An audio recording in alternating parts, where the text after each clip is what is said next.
આકાશવાણી અમદાવાદ વડોદરા પ્રાદેશિક સમાચાર જયેશ પટેલ વાંચે છે. સૌપ્રથમ મુખ્ય સમાચાર. સર્વોચ્ચ અદાલતે ગુજરાત સહિત દિલ્હી, મહારાષ્ટ્ર અને આસામને કોરોનાની વર્તમાન સ્થિતિ અને વધતા સંક્રમણને અટકાવવા લીધેલા પગલાં અંગેનો અહેવાલ સુપ્રત કરવા જણાવ્યું.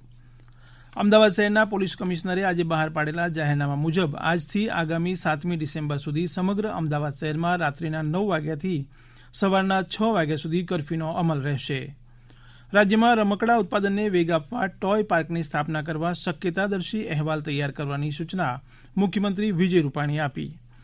મુખ્યમંત્રી વિજય રૂપાણી સાથે જિંદાલ ગ્રુપના ચેરમેન સાજન જિંદાલ અને ફિલ્મ અભિનેતા વિવેક ઓબેરોયે મુલાકાત કરી. કેન્દ્રીય કૃષિ અને ખેડૂત કલ્યાણ રાજ્યમંત્રી શ્રી પુરુષોત્તમ રૂપાલાએ કહ્યું છે કે દૂધાળા પશુઓની ઉત્પાદન ક્ષમતા, આરોગ્ય, રસીકરણની સુવિધાઓ પશુપાલકો સુધી પહોંચે તે માટે ડેરીએ જોડાવવું પડશે. અરબી સમુદ્રમાં સર્જાયેલા હવાના દબાણના પરિણામે માછીમારોને દરિયો ન ખેડવા અપીલ કરાઈ. તકેદારીના ભાગરૂપે કેટલાક બંદરો ઉપર 2 નંબરનું સિગ્નલ લગાવવામાં આવ્યું. સમાચાર વિગતવાર. સર્વોચ્ચ અદાલતે ગુજરાત સહિત દિલ્હી, મહારાષ્ટ્ર અને આસામની સરકારોને પોતાના રાજ્યોની કોવિડ-19ની વર્તમાન સ્થિતિ તેમજ આવનારા મહિનાઓમાં વધતા સંક્રમણને અટકાવવા લીધેલા પગલાં અને આગોતરી તૈયારીઓ અંગેનો અહેવાલ અદાલતને સુપરત કરવા જણાવ્યું છે.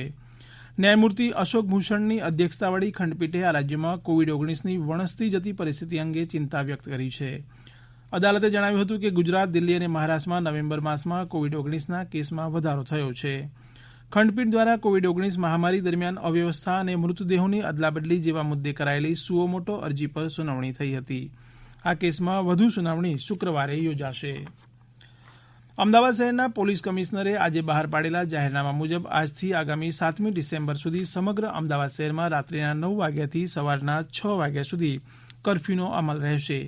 આ સમયગાળામાં અમદાવાદના રહીશોને ઘરની બહાર ન નીકળવાની અપીલ કરાઈ છે. અમદાવાદ શહેર 57 કલાકના કરફ્યુ બાદ આજે ફરીથી ધમધમતું થયું છે. રોડ ઉપર વાહનો અને લોકોની અવરજવર શરૂ થઈ ગઈ છે. એએમટીએસ અને બીઆરટીએસ બસ સેવા પણ શરૂ થઈ ગઈ છે. લોકો રોડ પર ફરી નીકળ્યા છે. આજે સવારથી ફરી ઓફિસો શરૂ થઈ ગઈ છે. દરમિયાન એસટી વિભાગે અમદાવાદના મુસાફરો માટે સવારે 7 વાગ્યાથી રાત્રે 8 વાગ્યા સુધી એસટી બસો દોડાવવાનો નિર્ણય કર્યો છે. અમદાવાદ શહેરમાં લોકડાઉન દરમિયાન પ્રખ્યાત કેમ્પ હનુમાન મંદિર દર્શનાર્થીઓ માટે બંધ કરવામાં આવ્યું હતું. ભક્તોની અનેક રજૂઆતો બાદ આર્મી કેન્ટોનમેન્ટ અને ટ્રસ્ટીઓએ આજથી મંદિર ખોલવાની જાહેરાત કરી છે. દર્શનાર્થીઓ સવારના 9થી સાંજના 4 વાગ્યા સુધી દર્શન કરી શકશે. માસ્ક ઉપરાંત સરકારે નક્કી કરેલ ગાઈડલાઈન પ્રમાણે નિયમોનું પાલન કરવાનું રહેશે. ગુજરાતમાં રમકડા ઉત્પાદનને વેગ આપવા માટે ટોય પાર્કની સ્થાપના કરવા માટે શક્યતાદર્શી અહેવાલ તૈયાર કરવાની સૂચના મુખ્યમંત્રી વિજય રૂપાણીએ આપી છે. ગાંધીનગર ખાતે જીઆઈડીસી વસાહતોના વિકાસ અને કોમન ઇન્ફ્રાસ્ટ્રક્ચરની ખીલવણી વિશે યોજાયેલી ઉચ્ચસ્તરીય બેઠકમાં તેમણે ટોય ઇન્ડસ્ટ્રીનો મોટા પાયે વિકાસ થાય અને નિકાસલક્ષી ઉત્પાદન શરૂ થાય તેવી વ્યૂહરચના ઘડી કાઢવા પણ તંત્રને સૂચના આપી હતી.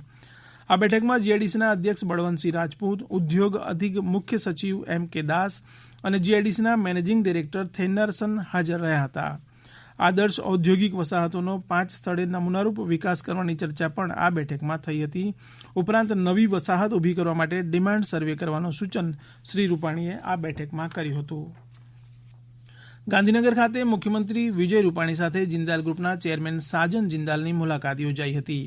જેમાં તેમણે ગુજરાતમાં બંદર, પોલાદ અને સિમેન્ટ ઉત્પાદન, ઉર્જા અને માળખાગત સુવિધાના ક્ષેત્રમાં મોટી રકમનું રોકાણ કરવા માટેની તૈયારી દાખવી હતી. શ્રી જિંદાલે આ પ્રસંગે કહ્યું હતું કે ઇઝ ઓફ ડુઇંગ બિઝનેસમાં ગુજરાતે ખાસો સુધારો કરી રોકાણકારો અને ઉદ્યોગકારોને આકર્ષિત કરવામાં જે સફળતા મેળવી છે તે અન્ય રાજ્ય માટે પણ અનુકરણ કરવા લાયક છે. હિન્દી ચલચિત્ર જગતના અભિનેતા વિવેક ઓબેરોયે પણ આજે ગાંધીનગરમાં મુખ્યમંત્રી રૂપાણીની મુલાકાત લીધી હતી અને સ્વર્ણિમ સ્ટાર્ટઅપ એન્ડ ઇનોવેશન યુનિવર્સિટીના માધ્યમથી દિવ્યાંગો માટે પણ સ્ટાર્ટઅપ ઇનોવેશન એજ્યુકેશન સિસ્ટમ શરૂ કરવા તૈયારી દાખવી હતી. યુવા વિદ્યાર્થીઓને જેઈઈ, આઈઆઈટી જેવા પરીક્ષાઓના કોચિંગ માટે ગુજરાત બહાર જવું ન પડે તે હેતુથી ડિજિટલ મીડિયા પ્લેટફોર્મ દ્વારા ગ્રામીણ યુવાનોને પણ ડિજિટલ કોચિંગ સુવિધાનું કામકાજ વેપારી ધોરણે શરૂ કરવાની તૈયારી વિવેક ઓબેરોયે આ બેઠકમાં દર્શાવી હતી. આ સમાચાર આપ આકાશવાણી પરથી સાંભળી રહ્યા છો. વધુ સમાચાર કોરોના અંગેના આ સંદેશ બાદ.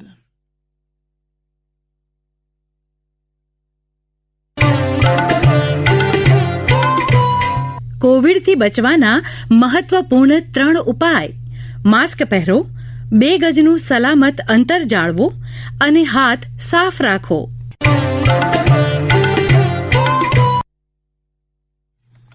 કેન્દ્રીય કૃષિ અને ખેડૂત કલ્યાણ રાજ્યમંત્રી શ્રી પુરુષોત્તમ રૂપાલાએ કહ્યું છે કે દૂધાળા પશુઓની ઉત્પાદન ક્ષમતા, આરોગ્ય, રસીકરણની સુવિધાઓ પશુપાલકો સુધી પહોંચે તે માટે ડેરીઓએ જોડાવવું પડશે. અંજારમાં સરદાર પટેલ ટાઉનહોલમાં કચ્છ જિલ્લા સરકારી દૂધ ઉત્પાદક સંઘની 11મી વાર્ષિક સાધારણ સભામાં શ્રી રૂપાલાએ કહ્યું છે કે ઊંટડીના દૂધ થકી સમગ્ર કચ્છના પશુપાલકોએ અગ્રસ્થાન પ્રાપ્ત કર્યું છે, ત્યારે હવે પ્રોડક્ટના પેકેજિંગ પર ધ્યાન આપી ગ્રાહકોને આકર્ષવા પ્રયાસ કરવાનું નમ્ર સૂચન કર્યું હતું.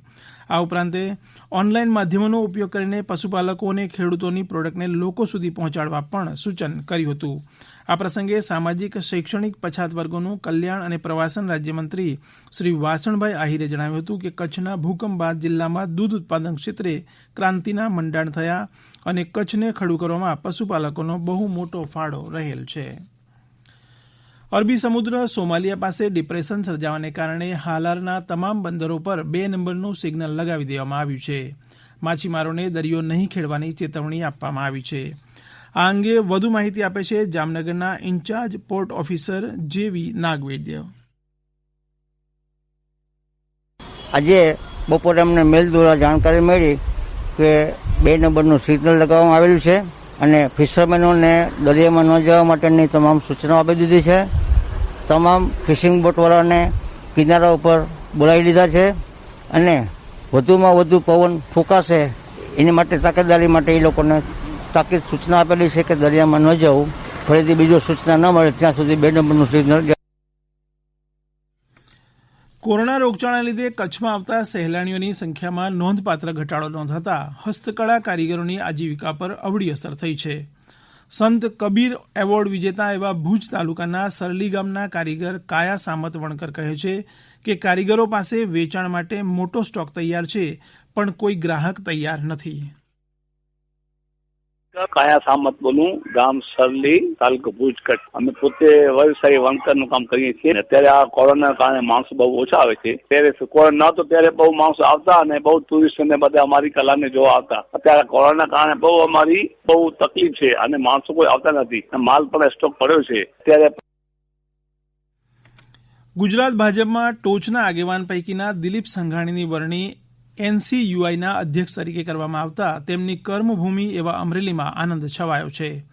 અમારા પ્રતિનિધિ જણાવે છે કે દેશની સર્વોચ્ચ સહકારી સંસ્થા એવી national cooperative union of India એનસીયુઆઈના ચેરમેન તરીકેની જવાબદારી શ્રી સંઘાણીને સોંપાતા ગુજરાતના સહકારી ક્ષેત્રને રાષ્ટ્રીય સ્તરે મહત્વ મળ્યું છે. અમરેલી તાલુકાના નાનકડા માળીલા ગામથી કારકિર્દી શરૂ કરનાર શ્રી સંઘાણી પોતાના ગામની સહકારી મંડળીમાં હોદ્દેદાર બન્યા બાદ ક્રમશઃ તેઓ આગળ વધતા ગયા અને દેશની ટોચની સહકારી સંસ્થાના અધ્યક્ષ બન્યા છે. હાલ શ્રી સંઘાણી ઇફકોના નાયબ અધ્યક્ષ અને ગુજકો માસોલના અધ્યક્ષ તરીકેની જવાબદારી સંભાળી રહ્યા છે. ગીર સોમનાથમાં હાલમાં એક્ટિવ કેસ 64 છે. પોઝિટિવ કેસની ટકાવારી 2.51 છે. નર્મદા જિલ્લામાં આજે એક દિવસમાં સૌથી વધારે 23 કેસ નોંધાયા છે, જ્યારે 9 દર્દીઓ સાજા થતાં રજા અપાઈ છે. આજે છોટા ઉદેપુર જિલ્લામાં વધુ 7 કેસ કોરોના પોઝિટિવ નોંધાતા કુલ કેસની સંખ્યા 674 થઈ છે, જેમાં 40 એક્ટિવ કેસ છે. રાજકોટ મહાનગરપાલિકામાં આજે બપોરે 12 વાગ્યા સુધીમાં નવા પોઝિટિવ કેસની સંખ્યા 35 થઈ છે. તે સાથે કુલ પોઝિટિવ કેસની સંખ્યા 10,234 થઈ છે. જોકે પોઝિટિવ કેસોનો દર 2.47% છે. મહીસાગર જિલ્લામાં આજે વધુ 18 કોરોના પોઝિટિવ કેસ નોંધાયા છે. આ સાથે કુલ કેસની સંખ્યા 1,550 થઈ છે, જ્યારે 11 દર્દીઓને સ્વસ્થ થતાં રજા અપાઈ છે. પાટણ જિલ્લામાં નવા 44 કોરોના પોઝિટિવ કેસ નોંધાયા છે, તો 29 દર્દીઓ સ્વસ્થ થતાં ઘેર પરત ફર્યા છે. મહેસાણા જિલ્લામાં આજે વધુ 31 કેસ કોરોના પોઝિટિવ નોંધાયા છે, જ્યારે 19 દર્દીઓને સ્વસ્થ થતાં રજા અપાઈ છે. મોરબી જિલ્લામાં આજે નવા 14 કોરોના પોઝિટિવ કેસ નોંધાયા છે અને નવસારી જિલ્લામાં આજે નવા 4 કોરોના પોઝિટિવ કેસ નોંધાયા છે. કોરોના સંક્રમણ અટકાવવા જિલ્લા સેવા સદન વ્યારા ખાતે કલેક્ટર આરજે હાલાણીની અધ્યક્ષતામાં કોર કમિટીની સમીક્ષા બેઠક યોજાઈ હતી. કોવિડ-19ની કોઈપણ સ્થિતિને પહોંચી વળવા જિલ્લા વહીવટીતંત્રને એલર્ટ રહેવા કલેક્ટરે અધિકારીઓને જરૂરી માર્ગદર્શન અને સૂચનાઓ આપી હતી. તેમણે જણાવ્યું કે આગામી સમયમાં વિવિધ સામાજિક ધાર્મિક પ્રસંગોના આયોજનની શક્યતાઓ જોતા કોવિડ-19ની ગાઈડલાઈનનું ચુસ્તપણે પાલન કરાવવું અનિવાર્ય છે. અંતમાં મુખ્ય સમાચાર ફરી એકવાર. સર્વોચ્ચ અદાલતે ગુજરાત સહિત દિલ્હી, મહારાષ્ટ્ર અને આસામને કોરોનાની વર્તમાન સ્થિતિ અને વધતા સંક્રમણને અટકાવવા લીધેલા પગલાં અંગેનો અહેવાલ સુપરત કરવા જણાવ્યું છે. અમદાવાદ શહેરના પોલીસ કમિશનરે આજે બહાર પાડેલા જાહેરનામા મુજબ આજથી આગામી 7મી ડિસેમ્બર સુધી સમગ્ર અમદાવાદ શહેરમાં રાત્રિના 9 વાગ્યાથી સવારના 6 વાગ્યા સુધી કરફ્યુનો અમલ રહેશે. રાજ્યમાં રમકડા ઉત્પાદનને વેગ આપવા ટોય પાર્કની સ્થાપના કરવા શક્યતાદર્શી અહેવાલ તૈયાર કરવાની સૂચના મુખ્યમંત્રી વિજય રૂપાણીએ આપી છે. આકાશવાણી અમદાવાદ વડોદરા કેન્દ્ર પરથી પ્રાદેશિક સમાચાર પૂરા થયા.